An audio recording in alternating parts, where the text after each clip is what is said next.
Welcome to Sociology Vibes, where we simplify challenging ideas into easy to understand insights.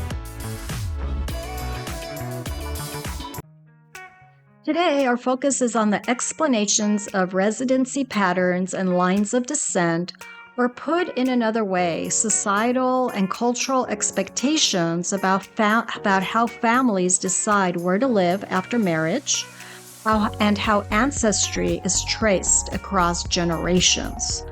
These traditions differ across cultures and impact everything from family structure to inheritance. When people get married, they don't always start their own independent household. Different societies have different traditions and norms about where a couple should live after marriage. Patrilocal residences refers to the cultural expectations that a couple lives with or near the husband's family. In many traditional societies, such as rural parts of India and China, newlyweds move in with the husband's parents. This strengthens the husband's family unit at the expense of the wife, who is viewed more as an outsider to the family. Matrilocal residence refers to the cultural expectations that a couple lives with or near the wife's family.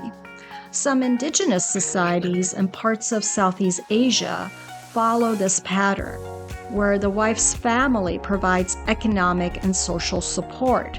Here, the husband is seen as an outsider to the family. Related to matrilocal residence is avunculocal residence, and this refers to the cultural expectation that a couple lives with the maternal uncle.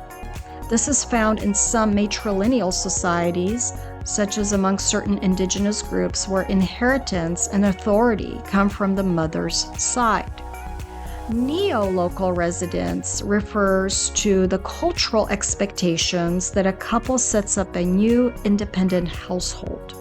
In many Western societies, couples move into their own place, separate from both families. This allows for greater independence.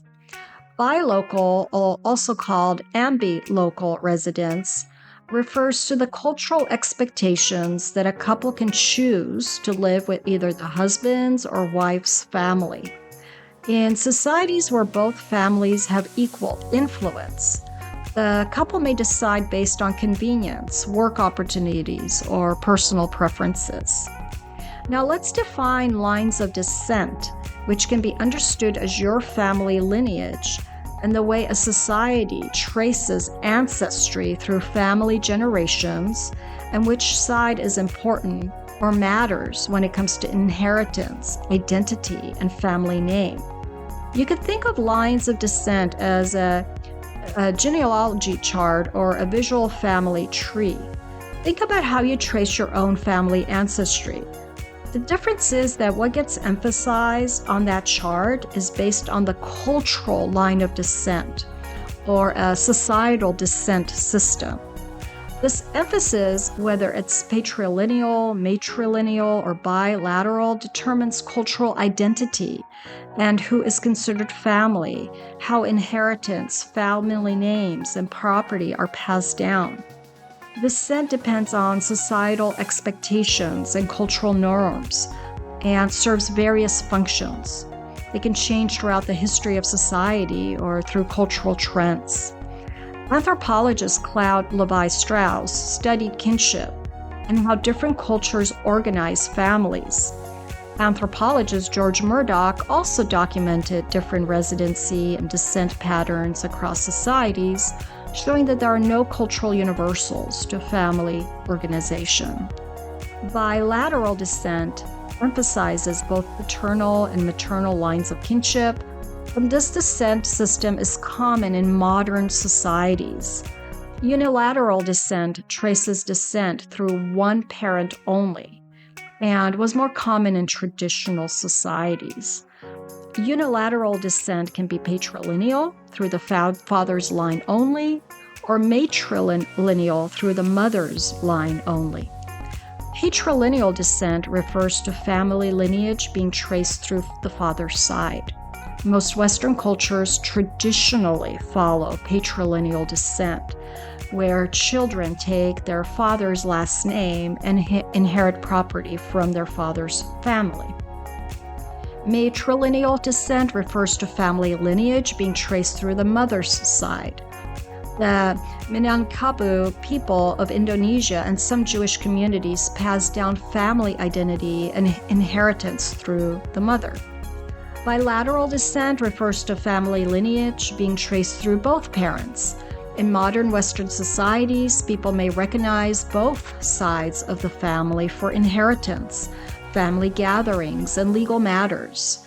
It should be noted that bilateral descent can look different in various cultures. For example, double descent refers to certain rights, property that are inherited from both the mother's and father's lines, but there are differences. Some African societies use double descent where land may be inherited from the father, but family titles or ceremonial responsibilities come from the mother's side. Ambilineal descent is situational, and sometimes descent occurs only through the patrilineal side, and other times only through the matrilineal side, depending on the status or prestige of one side more than another. In traditional or pre-modern societies, living arrangements after marriage were often connected to lines of descent. For example, where patrilineal descent was the cultural norm, patrilocal residency was practiced, where the newly married couple moved in or near the husband's family. In modern societies, living arrangements tend to be flexible, based on personal preferences and resources related to the needs rather than ancestry of a family. Exploring residency and lines of descent helps us challenge our own assumptions about family structures as we recognize the impact of culture on our lives, traditions, and changes that impact marriage and family and society. And this makes sociology fascinating, don't you think? Thank you for watching. Be sure to comment below with your thoughts, questions, or any topics you'd like us to explore next. Let's keep the conversation going and our community growing. See you in the next Sociology Vibes video.